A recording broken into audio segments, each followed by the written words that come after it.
今天我要用我这99年的经验，加上一点普世智慧，把这个话题彻底讲透。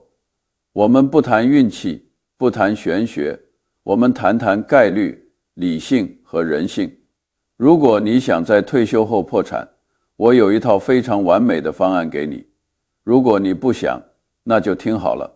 让我们从一个显而易见但被所有人忽视的现象开始。这是一个典型的人类误判心理学案例。我活了将近1个世纪，观察过成千上万个退休样本。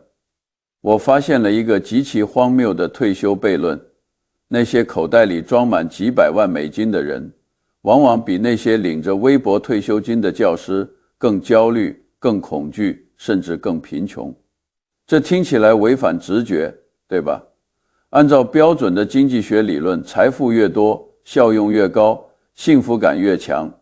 但在退休这个特殊的生命阶段，这个曲线是倒置的。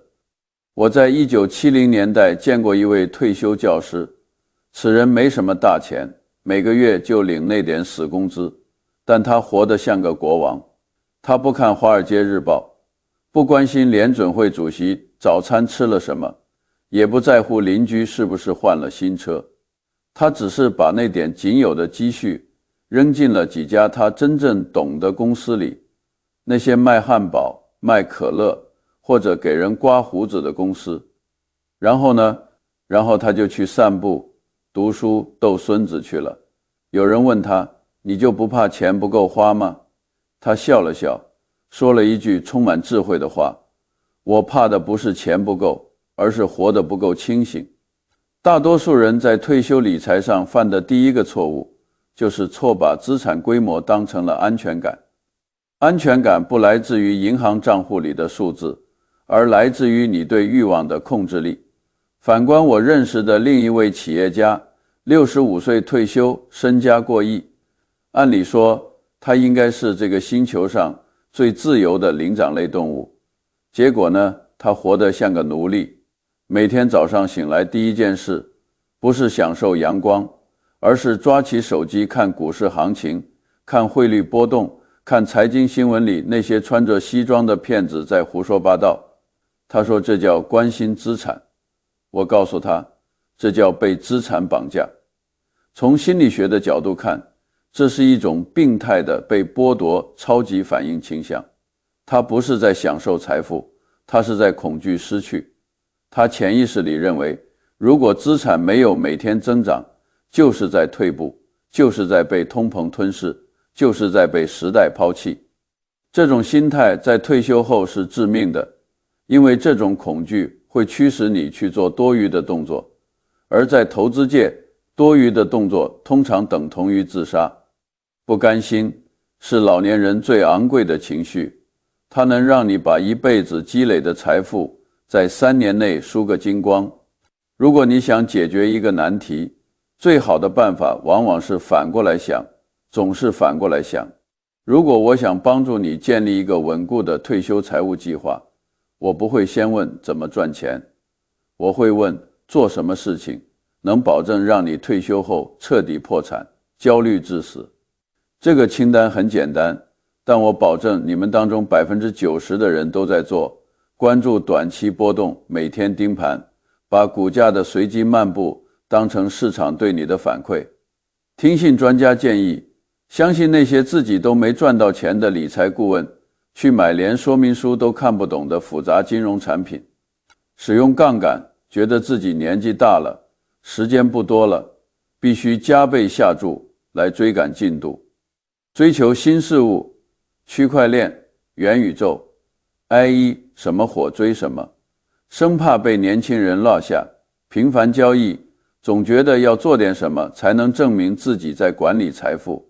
如果你做了以上任何一条，恭喜你，你正在通往贫穷的快车道上狂奔。为什么？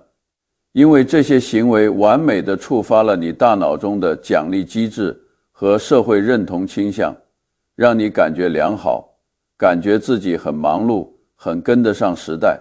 但市场根本不在乎你的感受，市场只在乎数学。我见过太多退休的人，明明已经有足够的钱过完下半辈子，却偏偏要去追求下一个翻倍的机会。他们买加密货币、炒房地产、玩期权杠杆，最后输得连尊严都没了。这不是勇敢，这是愚蠢。真正的聪明人不会问我还能赚多少，而是问我到底需要多少。这两个问题的差别，就是天堂和地狱的差别。前者让你永远焦虑，因为欲望是一个无底洞，是一个你永远填不满的黑洞。后者能让你平静，因为足够是一个具体的可触达的终点。退休后的理财本质上不是一场数学游戏，而是一场哲学对话。你得问自己，我是要向隔壁的老王证明我比他聪明，还是要让自己晚上能睡个安稳觉？如果你选择前者，那你永远不会自由。你只是换了一个老板，这个老板叫虚荣心。17世纪的法国哲学家帕斯卡说过，人类所有的苦难都源于他们无法独自安静地坐在房间里。这句话在投资界简直是真理，尤其是对于退休的人来说，你们退休了，突然拥有了大把的时间，这本该是上帝的礼物，但在你看来，这简直是诅咒。你感到空虚，感到无聊，感到自己如果不做点什么，就好像在浪费生命。于是你开始学习投资，你订阅了财经杂志，报名了理财课程，每天盯着 K 线图分析趋势。你以为你是在勤奋，其实你是在装模作样，你只是在给自己的焦虑找借口。我认识一位退休医生，他在手术台上待了40年，极其专业、冷静。退休前他从不碰股票，退休后他觉得自己智商高，学什么都快，于是开始每天盯盘，试图通过短线交易让资产增值。结果呢，3年后他的账户少了一半，不是因为他笨，而是因为他太忙了。市场最爱惩罚的就是那些太忙的人。沃伦曾经跟我说过，查理，你知道为什么大多数人投资失败吗？因为他们坐不住。这句话太简单了，简单到大多数人都听不进去。人类的大脑是为狩猎和采集演化而来的，我们天生需要行动感。当看到猎物时，我们的本能是冲上去；当看到危险时，我们的本能是逃跑。但在金融市场里，这种原始本能是致命的。钱不需要每天动，它需要的是时间，而时间需要的是你的耐心，不是你的操作。我早年也犯过这个错误，我曾经卖掉一家非常好的公司，仅仅是因为我觉得它涨得太快了，我想锁定利润，然后去寻找下一个低估的机会。结果呢，10年后那家公司翻了几十倍，我卖掉的价格现在看来简直是笑话。那次教训让我明白了一个深刻的道理，聪明人最大的敌人不是市场，而是自己的手。你的手越痒，钱包就越空。所以我学会了一个原则，这个原则价值连城，但我免费送给你们。如果你不知道该做什么，那就什么都别做。这听起来像废话，对吧？但在充满噪音的市场里，能做到什么都不做的人不到1%。退休后的你，最大的优势不是经验，不是本金，而是你有权利不参与。你不必被迫在市场疯狂时下注，你不必被迫追逐每一个热点，你可以像一条鳄鱼一样，静静地趴在河边，等待那个最肥美、最确定的猎物经过，然后咔嚓一口，再消化10年。我这一生最大的智慧，不是学会了做什么，而是学会了不做什么。我不碰我不懂的东西，不追我看不清的机会，不在我焦虑时做决定。这3个不，救了我无数次。现在我要告诉你那个所谓的终极答案了。你们很多人带着笔记本，期待我说出什么复杂的数学模型，什么动态再平衡策略，或者某个不为人知的内幕代码，抱歉，要让你们失望了。退休后最聪明的理财方式只有2个字：简单，就这么简单。简单到你可能会觉得被冒犯了。你会想，查理，我读了那么多书，考了那么多证书，你就告诉我这个？没错，但我向你保证，这2个字比华尔街那些写满希腊字母的衍生品合约值钱10000倍。为什么人类讨厌简单？因为复杂能带来职业上的安全感和智力上的优越感。如果你跟邻居说，我只买了3只股票，然后去睡觉了，他们会觉得你是个没见过世面的老头。但如果你说，我正在使用基于量化宽松预期的跨期套利策略，哇，他们会觉得你是个金融天才。但市场不颁发最复杂操作奖，市场只奖励结果。而在工程学里，我们都知道一个道理，系统越复杂，崩溃的节点就越多。简单意味着稳健，简单意味着容错率。对于一个不再有工资收入，不能承受本金永久性损失的退休者来说，稳健就是一切。最聪明的理财方式，简单到令人失望。但正是因为它简单，它才坚不可摧。那么，什么才叫简单的资产？我们不需要高深的金融知识，我们只需要常识。我给你们5个过滤器，这5个标准能筛掉市场上99%的垃圾，也就是那些试图掏空你养老金的陷阱。你能用1句话解释清楚它怎么赚钱吗？如果你需要读3页说明书，或者听理财顾问画半小时的图表才能搞懂这个产品是怎么运作的，那就不要碰。我不买科技股，不是因为科技股不好，而是因为我不懂。我不懂芯片是怎么运作的，我不懂软件怎么变现，但我懂糖果，我懂刮胡刀，我懂可口可乐。我知道只要人类还活着，他们就要喝水，就要刮胡子。这就是我的能力圈。如果你无法在5分钟内向一个10岁小孩解释清楚你买的是什么，那你就是在赌博，不是在投资。它需要你每天盯着吗？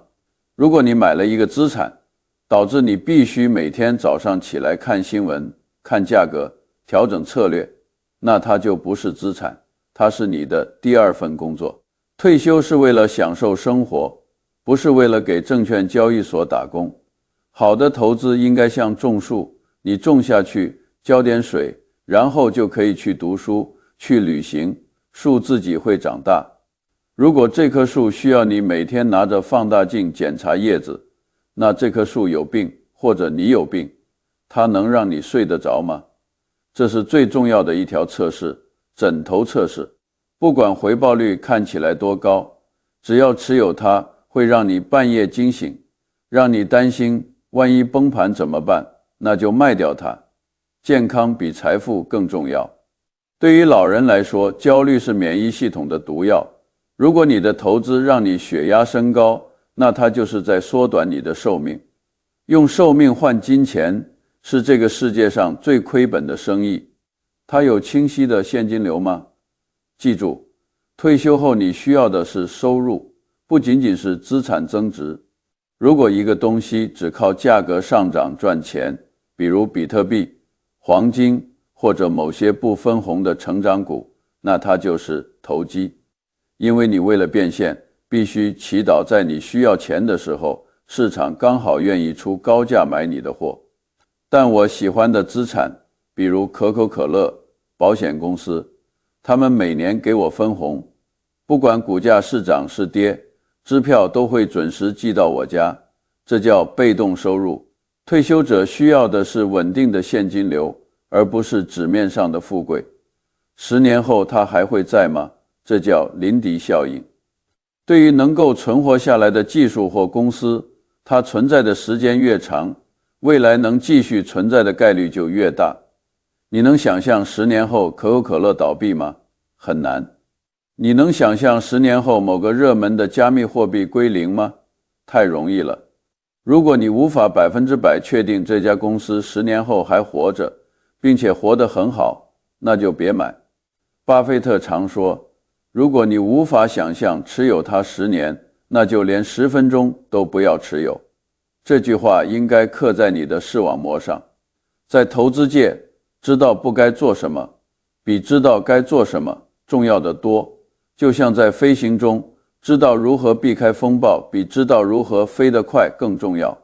我给你们列一张死亡清单，这张清单上的每一个项目背后都是无数破碎的家庭和从楼顶跳下来的投资者。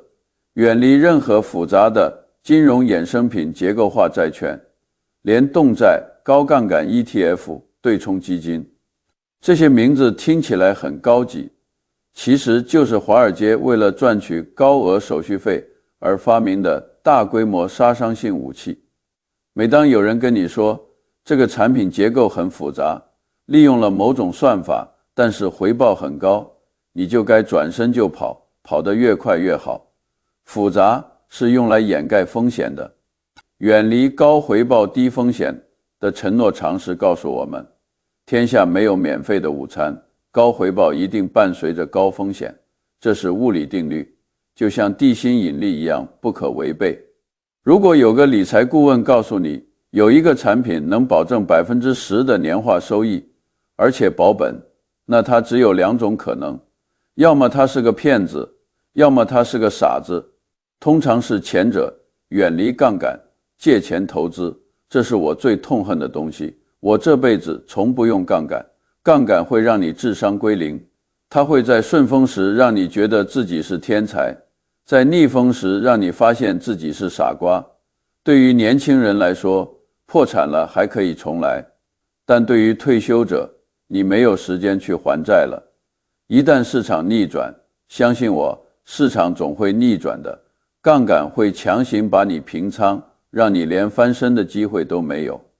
我宁愿错过10个发财的机会，也不愿冒一次破产的风险，因为机会可以等，但破产没法重来。远离热门比特币、NFTAI 概念股、元宇宙，每个时代都有它的热潮，热潮的特点就是来得快，去得也快。当你在菜市场听到大妈们都在讨论某个股票的时候，那通常意味着派对已经结束了，只剩下买单的人了。真正的财富从来不在聚光灯下，而是在无人关注的角落，那些无聊但赚钱的生意里。远离和你利益冲突的顾问、理财顾问、银行经理、财经名嘴。请问他们靠什么赚钱？他们靠手续费、佣金、流量赚钱，他们不靠你的投资收益赚钱，这叫激励机制偏差。如果医生的收入取决于他开了多少次刀，那你走进医院时，他看你的眼神就像在看一块牛排。同样，如果理财顾问的收入取决于你交易了多少次，他绝对不会建议你买入并持有10年，他会建议你不停地买卖，直到把你的本金磨损殆尽。除非那个人的利益和你完全绑定，比如他也把全部身家放在同一个基金里，否则把他们的话当作耳边风。我知道很多人听完会说，查理，这些道理我都懂，可我就是做不到。没错，知道和做到之间的距离就是人性。为什么要保持简单这么难？因为人性中有几个巨大的缺陷在阻碍你变富，害怕错过，这是最致命的。当你看到隔壁的傻瓜买了比特币赚了3倍，而你手里的可口可乐还在原地踏步，你的心态会崩溃，你会怀疑自己，你会嫉妒。这种嫉妒会驱使你在最高点冲进市场。但我告诉你，我这辈子错过了1999年的互联网泡沫，错过了比特币，错过了特斯拉，我后悔吗？一点也不，因为我知道那是别人的游戏，我不玩我不懂的游戏。错过机会不会死人，但做错决定会。渴望证明自己，很多人退休后还在折腾，不是因为缺钱，而是因为想证明自己宝刀未老，想证明自己比市场聪明。醒醒吧，市场不在乎你的自尊心，市场只会冷酷地惩罚傲慢。退休后的你已经不需要向任何人证明什么了，你只需要对自己的钱包负责。最顶级的智慧就是承认自己的无知，然后在这个狭小的能力圈里做到极致的理性。退休后的理财本质上处理的不是钱，而是欲望。我在这个地球上活了99年，见过无数悲剧。这些悲剧的主角不是因为没钱而崩溃，而是因为他们的灵魂被两个恶魔吞噬了，一个叫嫉妒，一个叫证明。嫉妒是唯一一种没有任何乐趣的原罪。你们很多人依然在投资，不是因为你们缺钱买面包，而是因为你们看到隔壁老王换了辆新车，或者听说以前的下属赚了大钱。这就是嫉妒非妒忌倾向，这是一种愚蠢的情绪。贪婪至少还能让你享受到占有的快感，暴食还能让你享受美食，唯独嫉妒除了让你的胃酸分泌过多，心情变差之外，没有任何好处。如果你因为别人变富而感到痛苦，那你注定会变穷，因为你会为了追赶别人而承担你无法承受的风险。真正的富足是你能看着别人买豪车、换豪宅，炫耀3倍收益，而你依然心平气和地喝你的茶。那一刻，你才真正富有。因为你的富有不在银行，而在心里。放下证明自己的执念，很多退休者之所以还在市场里杀进杀出，是因为他们害怕承认自己老了。他们试图用投资收益率来证明自己的大脑还没生锈，证明自己依然是社会的精英。这是一种病态的自我确认倾向。我认识一位退休企业家，70多岁了，每天还在研究股票走势图。我问他为什么，他说闲着也是闲着。我告诉他，你不是闲着，你是怕闲着。他沉默了，他不敢面对无事可做的自己。他一辈子都在忙，突然闲下来就不知道自己是谁了。听我一句劝，真正的退休不是换一种方式继续工作，而是学会放下对更多的追求，放下对成功的执念。当你不再需要向任何人证明什么时，你才真正自由。这是我用一生加上几十亿美元的教训总结出来的智慧。如果你能把这10句话刻在你的脑子里，你的退休生活会比 90% 的人更安稳。第一句，慢是快的最高形式。不要嫉妒那些赚快钱的人。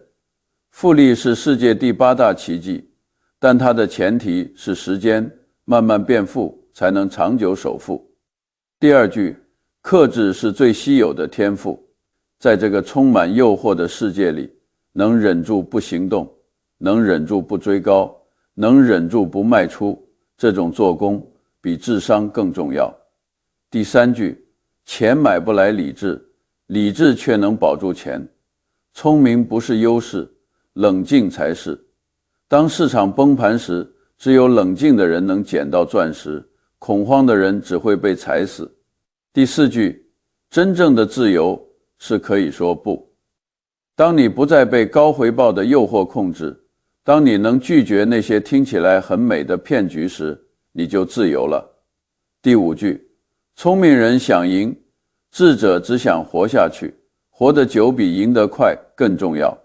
在投资这场无限游戏里，生存是第一法则，只要你不出局，你就赢了。第六句，无聊才是财富最好的朋友，越刺激的东西越危险。如果你觉得投资很无聊，恭喜你，你在做对的事情。第七句，简单是一种力量，复杂是一种伪装。真正厉害的人都活得很简单，只有骗子和傻瓜才喜欢把事情搞复杂。第八句，市场会奖励耐心，也会惩罚急躁。市场从不同情焦虑的人，你越急，市场越会割你的肉。第9句，财富的尽头不是奢华，而是宁静。真正的富有是你晚上能安心睡觉。如果你的钱让你失眠，那它不是财富，是负债。第10句，你不需要更多，你需要的是够了。这是一切的核心。当你明白什么叫够了，你就真正富有了。最后，我想对你们说几句心里话。我快要100岁了，回头看这一生，我犯过错，错过机会，也赚过大钱。但到了最后，我发现钱真的不重要，重要的是你有没有活得清醒。我见过太多有钱人，活得像囚犯，他们被数字绑架，被欲望操控，被焦虑折磨。他们以为钱能买来自由，结果发现钱只是更大的牢笼。退休后的你，应该追求的不是更多的财富，而是更少的焦虑。当你能在市场崩盘时安然入睡，当你能在别人炫耀时微笑，当你能在诱惑面前坚定地说不，那时你才算通过了人生的最后一场考试。我这一生最大的成就，不是我赚了多少钱，而是我活得够平静。平静不是放弃，而是看透。看透了人性的贪婪，看透了市场的疯狂，看透了欲望的无底洞，然后选择放下。放下对更多的追求，放下证明的欲望，放下焦虑的习惯。这就是退休后最聪明的理财方式，不是让钱更多，而是让心更静。当你的心平静了，钱自然就够了，而够了就是一切。